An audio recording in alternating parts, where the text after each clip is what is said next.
If you are seeing your password has expired and must be changed, or you're getting this error message, the user's password must be changed before signing in, then this video is for you and I will explain you how you can stop your local account to keep asking to change the password on Windows 11. First, click on OK, then enter your new password. Click on this arrow.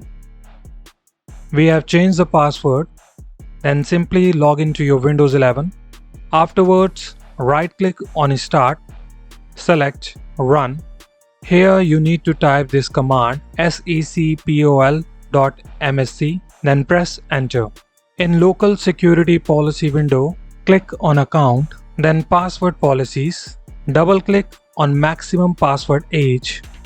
Here you need to enter the number of days you want your password to expire. You can type the number from 1 to 999 days. If you do not want your password to expire ever, then simply change the number to 0. You can see all the information in here. Simply type that number and click on Apply and OK. That's all for today. See you in the next video.